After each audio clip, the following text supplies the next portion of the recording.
Hello YouTubers. 2 weeks ago I became homeless for the first time in my life. I've lived all over the world. I saw a therapist for 2 years, and the central thesis of my therapy was my need for a secure home, and that comes from my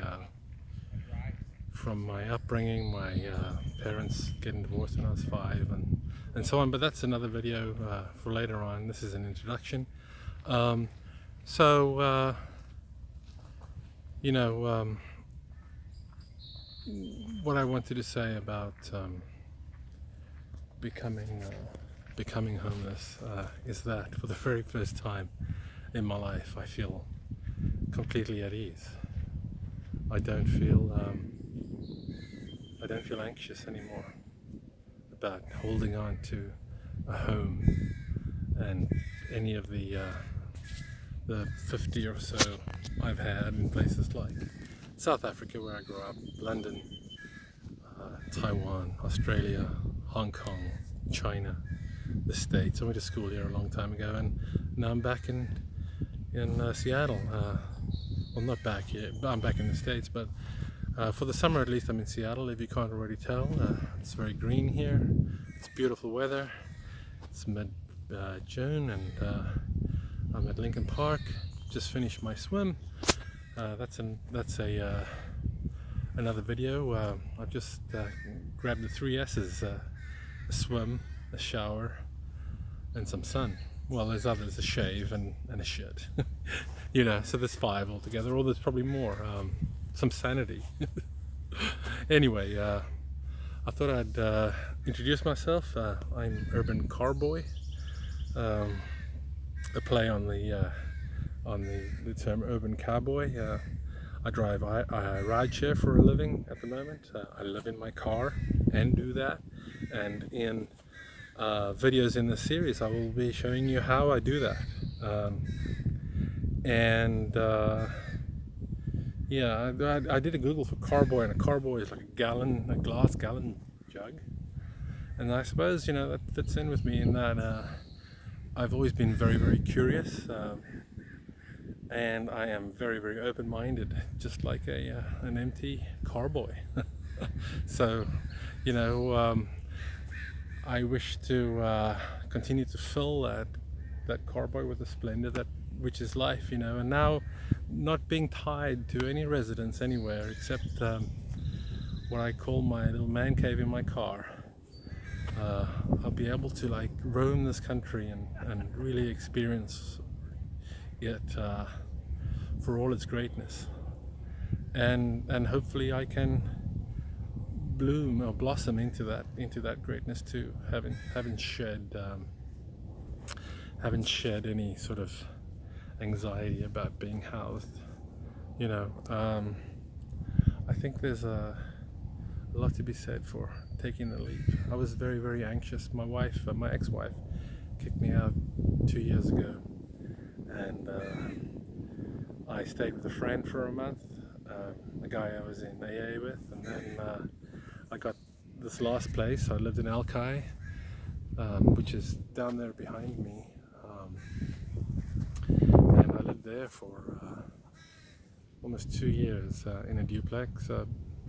Cool little place. An old guy who spends half his time in Thailand and half his time here, and last year he needed some more money, and he let me stay over the summer there, which is probably a bad thing, because I might have made this plan a year earlier, and I might have been completely out of debt, and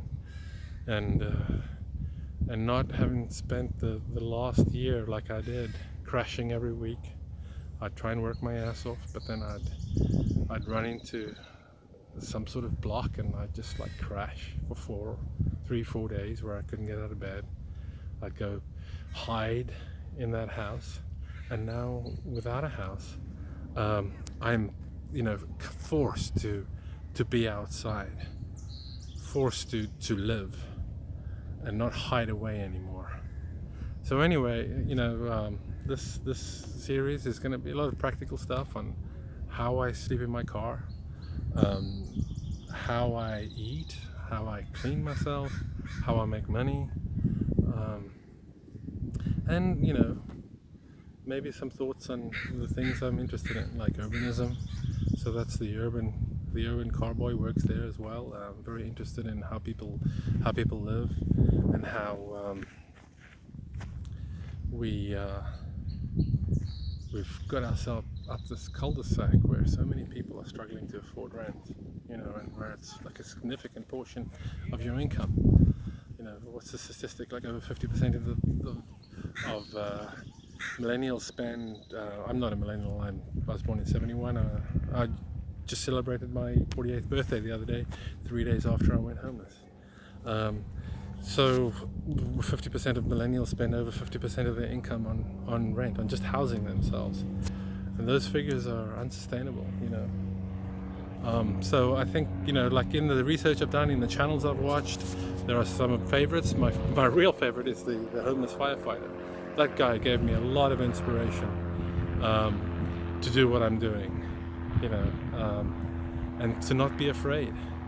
I'm a foreigner here. I'm on a green card through my marriage, and I don't have any close friends or family here in Seattle.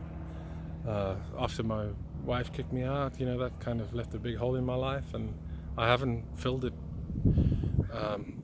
And I guess I've been looking in the wrong places to fill that void.